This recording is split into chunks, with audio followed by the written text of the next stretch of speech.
தினம் தினம் உன்னை பார்க்கையில மனம் விட்டு பேச துடிக்கிறேன். ஒரு கதை தானே நடக்குது, உள்ள கதை உள்ள முழிக்குது.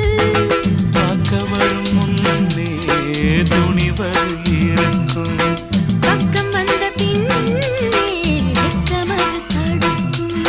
சிப்பிக்குள்ள முத்தம் போல நெஞ்சுக்குள்ள காதல மூடி மூடி வைப்பதும் ஏனோ. தொண்டக்குழி வரைக்கும் அலையின வார்த்தையும் வந்து வந்து திரும்புது ஏனோ. சொல்லாமத்தானே இந்த மனசு தவிக்குது.